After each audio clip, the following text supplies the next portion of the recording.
Episode 41। सड़क पर हमारी रफ्तार बढ़ गई। सिर्फ 1 घंटे बाद हमने हवेली को देखा। उसके दरवाजे पर कुर्सी रखकर सोने वाला गार्ड अनवर के हिलाने से हड़बड़ा के उठा और उसने बौखलाहट में अपनी राइफल उठाकर अनवर को सल्यूट किया। वो सर, जरा मेरी तबीयत खराब थी। अनवर ने उसके कंधे पर थपकी दी। चलो दरवाजा खोलो। उसने बड़ी मुस्तैदी से दरवाजे का कुफल खोला। मैं और अनवर अंदर पहुंचे तो सब कुछ मामूल के मुताबिक था। किसी को भी अंदाजा नहीं हो सकता था कि हम लौटकर कैसे आए और आने से पहले हम पर क्या गुजरी। सबने बासानी फर्ज कर लिया होगा कि हम लाहौर में ही किसी होटल में रात गुजारने के लिए रुक गए। रात के मुहाफिज तीनों बरामदों में टहल रहे थे। एक बरामदे में दूसरा कमरा मेरा था और आखिरी अनवर का। दूसरे में पहला खाली था। तीसरा कमरा अकबर और उसकी बीवी की तहवील में था। तीसरी तरफ बड़े चौधरी साहब का बेडरूम था और उनका मेहमान खाना। अपने कमरे में जाके अनवर ने बाहर अटेंशन हो जाने वाले गार्ड को इशारे से अंदर बुलाया। जाओ गुल चाचा को जगाओ। जी जनाब अली। गार्ड ने पुरतशवीश नजर से अनवर को देखा, मगर उसका मूड देखकर कोई सवाल करने से गुरेज किया। मेरा ख्याल है तू अभी यहीं रुक, वॉशरूम में जाके खुद को साफ कर ले। अनवर ने कहा। मैं कुर्सी पर बैठकर अपनी रवानाई बहाल करा था। इसकी जल्दी नहीं है, पहले तो कुछ खाने पीने के लिए मंगवा। अभी गुल चाचा से कहता हूं, वो सब संभाल लेगा। इस वक्त मैं किसी और को डिस्टर्ब नहीं करना चाहता। गुल चाचा खासी तशवीश के साथ नमूदार हुआ। खैरियत है जनाब अली, ये क्या हुआ? अभी बताता हूँ। पहले किचन में किसी से कहो कि हमारे लिए कॉफी लाए, उबले हुए अंडे, और उसके बाद हाइलक्स पिकअप निकलवाओ। देखो कौन ड्राइवर तुम्हारे साथ जाएगा। 1-2 बंदे और ले जाओ अपने साथ, और देखो अभी किसी को कुछ नहीं बताना। पर जाना कहाँ है जी? अनवर ने उसे वजाहत के साथ उस जगह के बारे में बताया जहां से गुल चाचे को ड्राइवर की लाश उठानी थी। सबके पास टॉर्च होनी चाहिए, थोड़ा सा तलाश करोगे तो वहां पहुंच जाओगे। उसकी लाश उठवा के लाओ और सुबह होते ही कफन दफन का इंतजाम करो। अभी किसी को कुछ बताने की जरूरत नहीं। आधे घंटे बाद मैं गर्म पानी से गुसल करके अपने जख्म डिटॉल से साफ कर चुका था और कपड़े बदल चुका था। मैंने अपने बेडरूम का वॉशरूम इस्तेमाल किया था। इतनी देर में अनवर भी साफ सुथरा हो चुका था। हमने इकट्ठे बैठकर कॉफी पी। उबले हुए अंडों के अलावा भी किचन से बहुत कुछ आ गया था। हमने दर्द का एहसास मिटाने वाली गोलियां भी खाई। उस वक्त तक सुबह काजिब के आसार नजर आने लगे थे। फौरी तौर पर मुझे नींद की जरूरत महसूस नहीं हो रही थी और ये वक्त सोने का था भी नहीं। अनवर कुछ देर के लिए बेड पर दराज हुआ और मैं सोफे पर लेटा रहा। हम दोनों चुप थे। कुछ देर बाद वो बोला, यार मैं चाहता हूं कि अभी किसी को असल बात मालूम ना हो। तूने गुल चाचा से भी यही कहा था, लेकिन लाश उठाने वाले जो गए हैं उसके साथ, उनका क्या होगा? जब गुल चाचा को बता दिया है मैंने तो वो ऐसा ही करेगा। अभी लाश लाने के बाद मैं उसे मजीद हिदायत दे दूंगा। ओके, हमारी स्टोरी का क्या होगा? वो सोच के बोला, हम शहर से आ रहे थे। मुरादों वाली की तरफ से आने वाली सड़क पर कुछ लोगों ने हमारी गाड़ी रोकने के लिए फायर किए। उन्होंने हमें उतार लिया और ड्राइवर को साथ ले गए। वो डाकू नहीं थे? जाहिर है, वरना हमें लूटते। हमारे दुश्मन होते तो हमें भी ले जाते या मार देते। मैंने कहा, यह ड्राइवर की जाती दुश्मनी का शाखसाना था? हाँ, वो यहाँ 3 साल से था और यहाँ का रहने वाला नहीं था और दुनिया में अकेला था। उसका कोई खानदान नहीं था। हमें नहीं पता, वो किसी के हवाले से आया था। कभी कभी छुट्टी लेकर जाता था। कहाँ जाता था ये मैं इसलिए पूछ रहा हूँ कि पुलिस तफ्तीश की रस्मी कार्रवाई जरूर करेगी, इसीलिए मैं तुझे बता रहा हूँ। मुमकिन है अकबर को या अब्बा जी को उसके बैकग्राउंड का इल्म हो। उन्हें कुछ बताना होगा तो वो बता देंगे। हम अपनी बात को इसी वाक़े तक महदूद रखेंगे कि यह वाक़या किस वक्त और कहाँ पेश आया।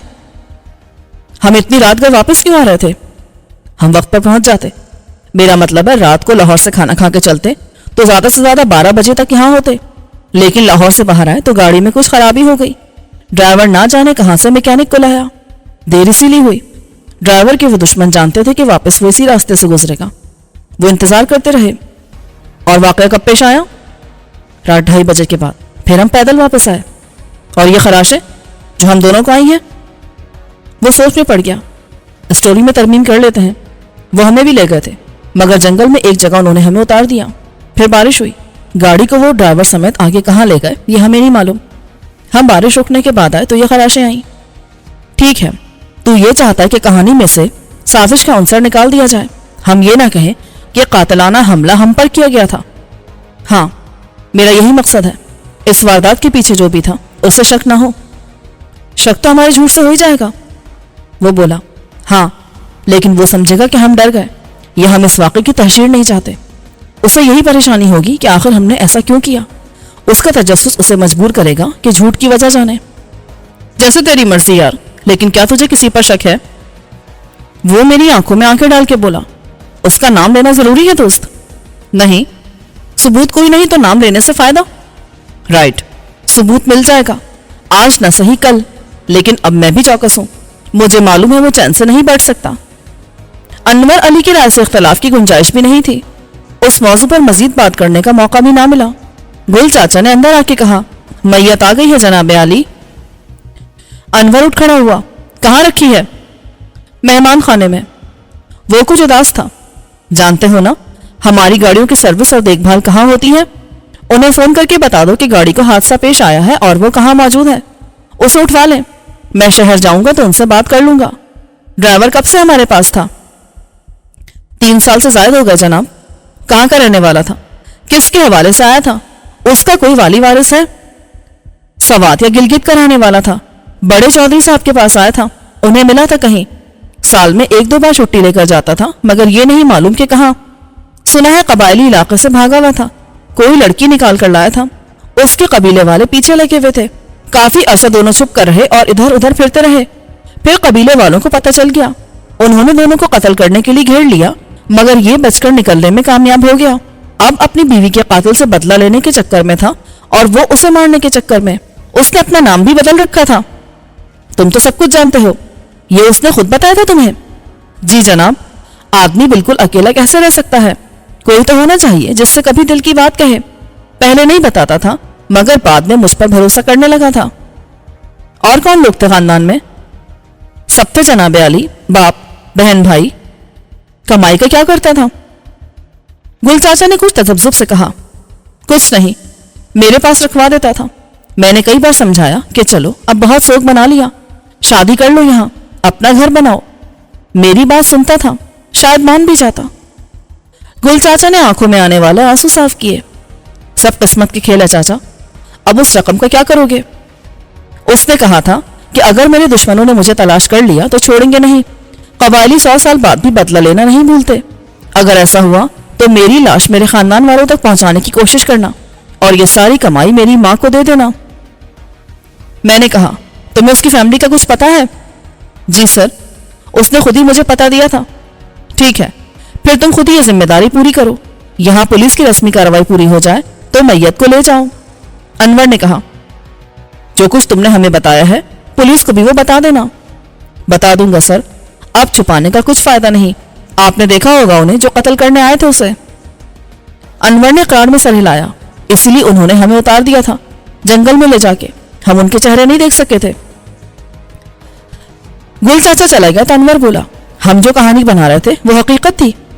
चलो, झूठ से बच गए, लेकिन अब मुझे बहुत अफसोस हो रहा है। दुनिया में कितने दुखी दिल वाले अपने जख्म छुपाए फिर रहे हैं। अब सुबह का उजाला फैल गया था। मामूल के मुताबिक बड़े चौधरी साहब का नाश्ता उनके कमरे में पहुंचा दिया गया तो रेशम दरवाजे में नमूदार हुई। उसकी शख्सियत में रूनुमा होने वाली तब्दीली ने मुझे हैरान कर दिया।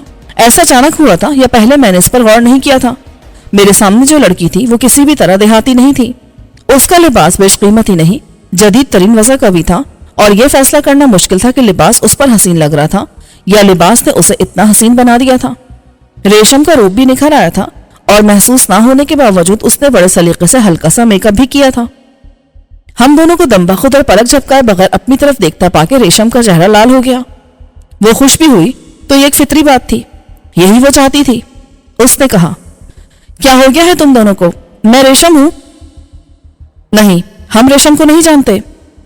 तुम उसका रंगीन डिलक्स एडिशन हो। ये इनकलाब क्या है? अनवर ने पूछा।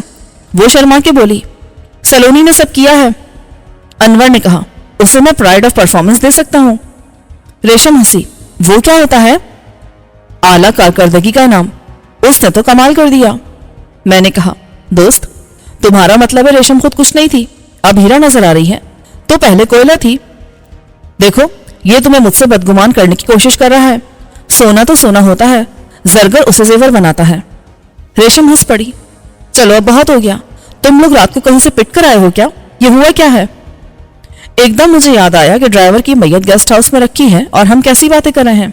शायद ये खुदगर्जी और बेहिसी थी कि हम एक फर्ज शनास नमकवार की मौत को इतना गैर संजीदगी से ले रहे थे। वो इस घर का फर्द होता तो हमारा दुख कितना ज्यादा होता। شاید خود انور کو بھی اسی احساس سے شرمندہ کر دیا۔ انور نے کہا، رات ایک حادثہ پیش آ گیا تھا۔ میں نے کہا، اور اس میں ڈرائیور مارا گیا۔ ہم نے بہتر سمجھا کہ بڑے چودھری صاحب کو فوراً نہ بتائیں، وہ ناشتہ کر لیں گے تو بتا دیں گے، وہ دل کے مریض ہے نا۔ ریشم بھی اداس ہو گئی۔ چلو پھر ناشتہ کر لیں ہم بھی، آج بھابھی ہمارے ساتھ ناشتہ کریں گی، وہ انتظار کر رہی ہیں، ان کو بھی بعد میں بتائیں گے پوری تفصیل۔ ناشتے کی میز پر چھوٹی شیطان کا موجود ہونا ایک حوصلہ افزا تبدیلی کی طرف اشارہ کرتا تھا۔ شاید خود اس نے تسلیم کر لیا تھا کہ انور علی کا حالات پر مکمل کنٹرول ہے اور اس کا امکان 1% بھی نہیں کہ اس کا شوہر کا دور حکومت واپس آ سکے۔ صورتحال پر غور کرنے اور اسے سمجھنے کے لیے اسے کافی وقت مل گیا تھا۔ انور نے بھابھی کو ناشتے کی میز پر دیکھ کر خوشی کا اظہار کیا اور اسے عزت بھی تھی۔ مجھے بہت اچھا لگا آپ کا ساتھ ہونا، خواہش تو میری تھی کہ ہم سب ابا جی سمیت ایک فیملی کی طرح بیٹھتے۔ اگر تم چاہو گے بھائی جی تو یہ بھی ہو جائے گا، کبھی نہ کبھی۔ انور نے نفی میں سر ہلایا۔ میں صرف خواہش کر سکتا ہوں، امید نہیں رکھ سکتا۔ بھابھی نے فوراً اس کی بات کا رخ پلٹ دیا۔ تمہیں اندازہ نہیں کہ ابا جی کی رائے تمہارے بارے میں بدل گئی ہے؟ اب تو بدلے گی، وقت جو بدل گیا ہے۔ وہ کہہ رہے تھے کہ انور یہ سب کیسے کرے گا کہ میرے علاج کا انتظام یہاں ہو جائے۔ میں نے ایسا کر لیا ہے، لیکن آج آپ بھی دیکھ لیں گی اور ابا جی کو بھی یقین آ جائے گا۔ ریشم بولی، آپ لوگ ناشتہ بھی تو کریں، صرف باتیں نہیں۔ بھابھی نے سر ہلا دیا۔ یہ تمہارے چہرے کو کیا ہوا ہے؟ وہ ہم رات جنگل میں پھنس گئے تھے کل۔ تم لوگ لاہور گئے تھے شکار کرنے؟ شکار کرنے تو نہیں گئے تھے، خود شکار ہو گئے۔ ناشتہ کرے پھر بتاؤں گا، انور نے کہا۔ شاید انور کے لہجے سے بھابھی نے غلط اندازہ کیا کہ اس کی باتیں انور کو ناگوار گزری ہیں۔ وہ خاموشی سے سر جھکا کر ناشتہ کرتی رہی۔ ناشتہ ختم کرتے انور اٹھ کھڑا ہوا۔ آپ ابا جی کے کمرے میں آ جائیں۔ بڑے چودھری صاحب اپنے بستر پر دراز ٹی وی پر کوئی فلم لگا کر دیکھ رہے تھے۔ ہمیں دیکھ کر انہوں نے ٹی وی بند کر دیا۔ میں نے محسوس کیا کہ مجھے نہ بھابھی نے لفٹ کرائی اور نہ چودھری صاحب نے۔ انہوں نے تو میرے سلام کا جواب تک نہیں دیا تھا۔ رات دیر سے آیا تھا تو میرے سونے کے بعد؟ انہوں نے پوچھا۔ جی ابا جی، کافی دیر ہو گئی تھی۔ انور کی ماں نے کہا، پتر تیرے چہرے پر یہ خراشے اور نیل کیسے ہیں؟ کوئی خاص بات نہیں اماں جی، ایک اچھی خبر ہے اور ایک بری۔ چودھری نے کہا، پہلے اچھی سنا۔ کل ہم دونوں نے سارا لاہور چھان مارا اور وہ سب کر لیا جو آپ چاہتے تھے۔ آج سے علاج کی تمام سہولیات آپ کے کمرے میں فراہم کرنے کا کام شروع کر دیا جائے گا۔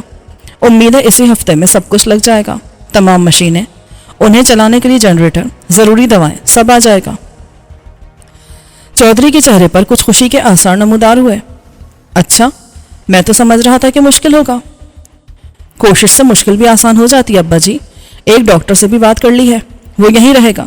ایک نرس بھی آ جائے گی جو 24 گھنٹے آپ کی دیکھ بھال کرے گی۔ چودھرائی نے دوپٹے کے پلو سے اپنے آنسو صاف کیے۔ اللہ جزا دے گا تجھے۔